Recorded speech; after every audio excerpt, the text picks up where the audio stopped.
Let me say, they are the real life heroes and they do the real danger. It's not a movie there, it's the real stuff that's happening. We thought, how can we combine AI with doctor psychologists, their knowledge to help these people? U.S. Marine Corps veteran Matthew Askren and tech and AI innovator Raiz Abdul, co-leaders at Mindful Care, combine firsthand service experience and cutting-edge technology to help veterans, first responders, and their families access AI-driven mental health care. Doing it with AI, the biggest win inside it would be saving costs for these people. Because if you can do some of these coaching, this consulting, using AI intelligence to know. What's up, everybody? This is Ryan Van Ornum back with another edition of the Milpreneur Podcast, brought to you this time by Cynergists.com.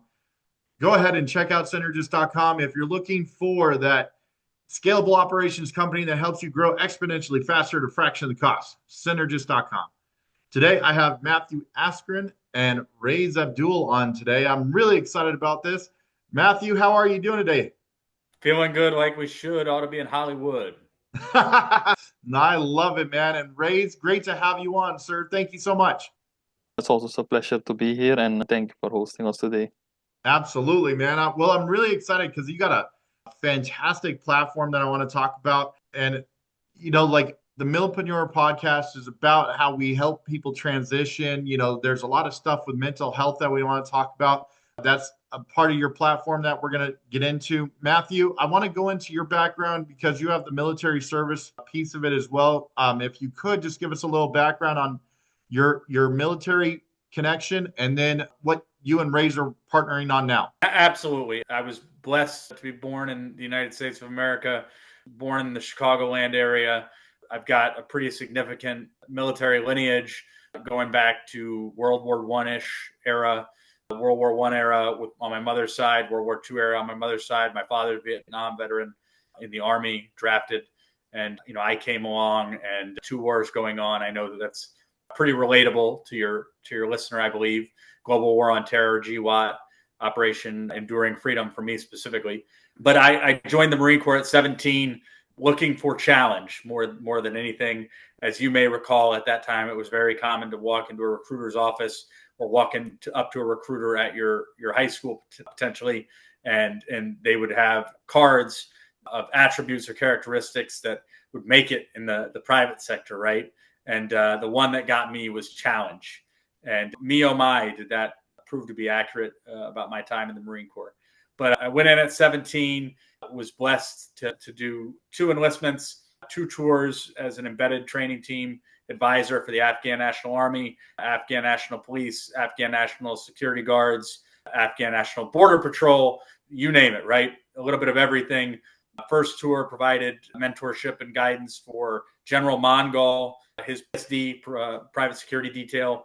Second tour was a little bit more focused on the actual border. And if you ever read the book by Jake Tapper or watch the movie, The Outpost, you know, part of that was about my time there. In fact, there's a page or 2 about some specific stuff that definitely jogged back some memories. There's a piece in there about a pear and a throat that was very vivid. And I thought, oh man, I haven't thought about it in a long time. But all that to say that my time was very beneficial. Glad to have been able to serve my country. And I got as much out of it as I was able to give back, I believe. And now I've been in the private sector for a long time. So happy to be making a difference in a different way. Absolutely, man. And what I'm really excited to hear about, and I know the audience is going to hear about this too, with what you and Raiz are working on right now. If you could go into a little bit more greater detail into that, because I love what you guys are building out. Yeah, we got Mindful Me Care, or if we wanted to stylize it for web lingo, mindfulme.care, because that's the web address. And what it comes down to is Rice, myself, and a third business partner, Andy Smith. For context sake, Andy is a Vietnam veteran son. His father was in the Navy in Vietnam. So this is a big conglomeration in that way. But, you know, what we're providing to folks, we're taking AI and tech, and we're focusing that onto mental health. And, you know, the reality of the matter is, as most of your audience is going to know, the folks that need that the most tend to be the folks that have given us the most. So think military family, think reservists, think first responder and law enforcement. Those folks have an epidemic regarding their mental health at this moment. Many of us know the 22 a day. Many of us are aware of the constant struggles that are going on. If you look at the media, and most of us probably look at it more than we should, you constantly are seeing what the law enforcement community and first responders are going through. Now imagine when you and I were serving, we did all that in a foreign land. In many ways, like totally encapsulated from our real lives. Now, we had to go back and reintegrate into that, which was its own challenge. But the first responder community, they have to go and do 8, 10, 12 hours of that chaos. And then they have to go and coach their kids' ball game or go to church with their family on Sunday or attempt to lead their Boy Scout troop or Cub Scout troop, Girl Scout troop. That is a world that I honestly can't imagine trying to do, because when I was chasing bad guys or when I was teaching folks how to shoot right, to protect themselves in a foreign land, the last thing I was thinking about what was going on in the U.S. or I didn't have a wife at the time or kids at the time, but I can't imagine having had to worry about what Susie or Johnny was going to do for homework. That's what our first responders are literally doing on a daily basis. And that's the beauty of what Raiz has created. For those that don't know, Raiz is a tech savant. He is an absolute genius, and he's got a big heart. And that's why when he created this, he thought, how can I help people? He'll be able to tell you more about it, but to put it in the context, he from afar has looked at the law enforcement and military communities from all around the world and thought, man, they're really doing a lot. And now he's got a chance through this Mindful Me Care to help people out. I love it. So Raiz, in your own words, tell us about how this platform is making a difference. So first of all, I think that nowadays, if we look at how the world is changing and AI has been like our daily life thing that we do, I think that we saw that AI was a component which we could use effective in a good way to plug it inside the mental health problem inside the US. And we were searching for like the first scope, where do we go? Because you cannot create a system and say, I'm taking everyone on board. You have to get a fixed group of people that you want to onboard. And then we saw that, as Matthew mentioned, that people that are giving their lives to help people inside the US, to save people inside the US and outside the US, how do we help those people? Because they are, let me say, they are the real life heroes, and they do the real danger. It's not a movie there, it's the real stuff that's happening. So we thought, how can we combine AI with doctor psychologists, their knowledge, to help these people? And doing it with AI, the biggest win inside it would be saving costs for these people. Because if you can do some of these coaching, this consulting, using AI intelligence to know what is going wrong with the person, analyze it and send it to the doctor, you save a lot of hours there. And you save a lot of hours mean you save a lot of money. And that is how this idea came on the table. And before we thought, Matthew had a lot of conversations with people in law enforcement, veterans and military. And we, till the day of today, I even cannot say that there was someone who said, this what you guys are doing is not worth it. Just leave it. Just throw it away. It's bad. Everyone we spoke with, we showed the system. Everyone was positive and in. And that gives us more power and strength to continue this mission and give it to the ones that serve for the country, that we can have opportunity to serve them back. And I absolutely love that. And one of the things that I look at when you guys are building this out, it's like a necessary evolution to mental health for like people in the field that can get immediate help. Would you guys agree with that piece? Without question. So everybody you know today, even your mother, your father, octogenarians are using apps. We've got an app. The amount of people that we talk to of all age ranges that are currently talking to language models, LMs, would shock you. At least it has shocked me.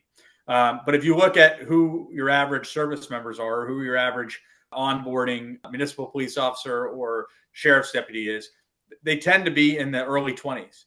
These people have already been using these language models on a regular basis. So we're really meeting people where they are. And that's a huge part of it.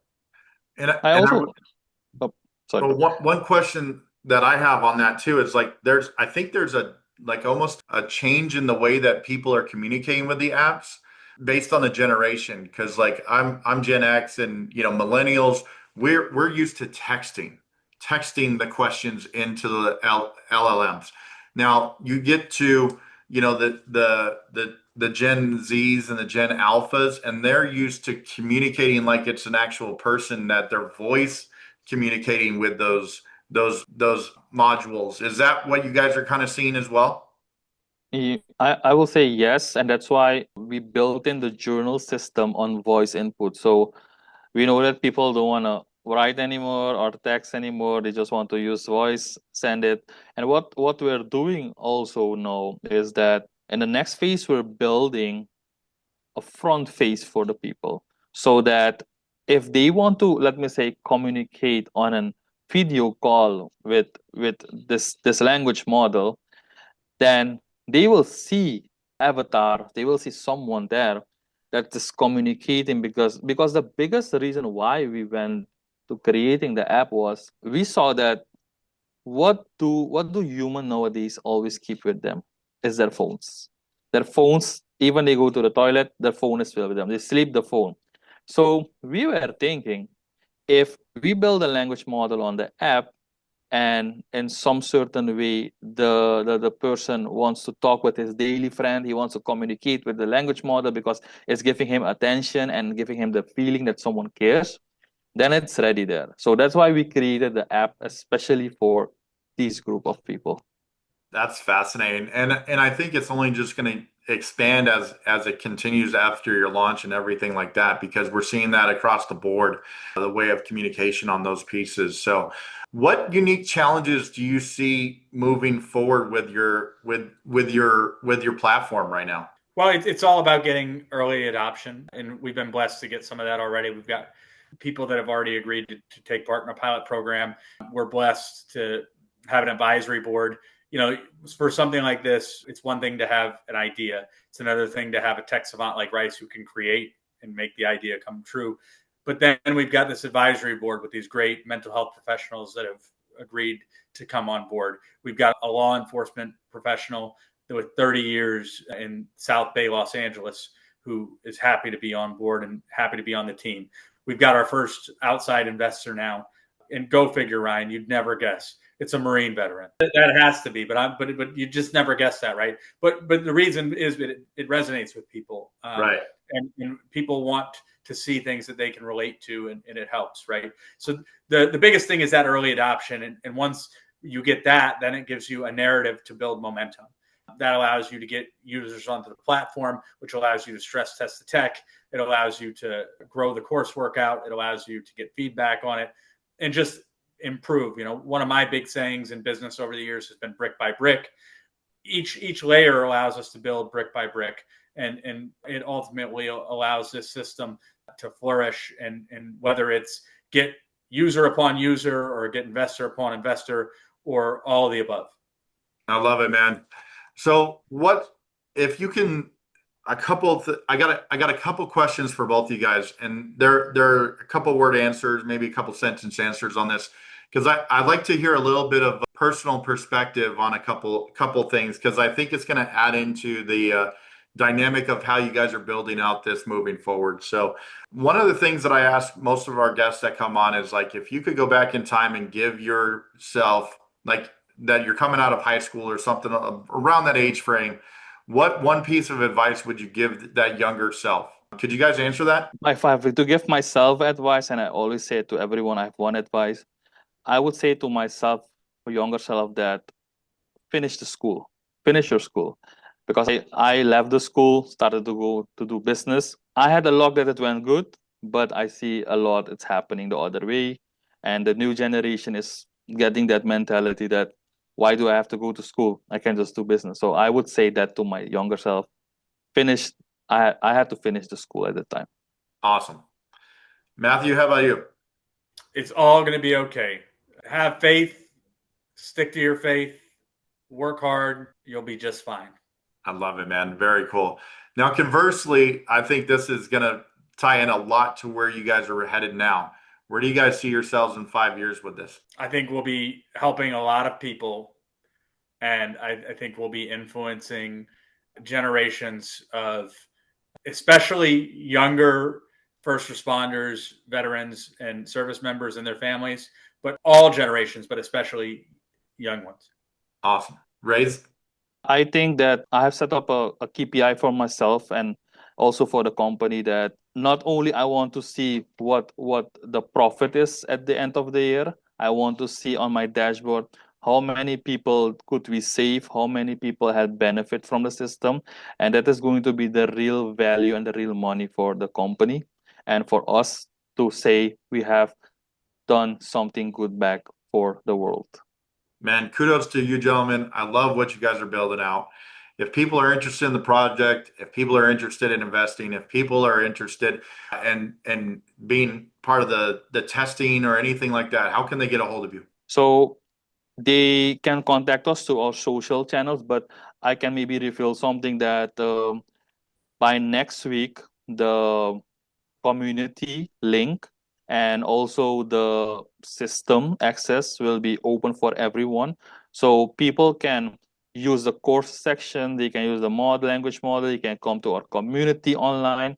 So they just follow our social channels and our website, because the alerts will be on the website. And we will have till the end of January free access for everyone.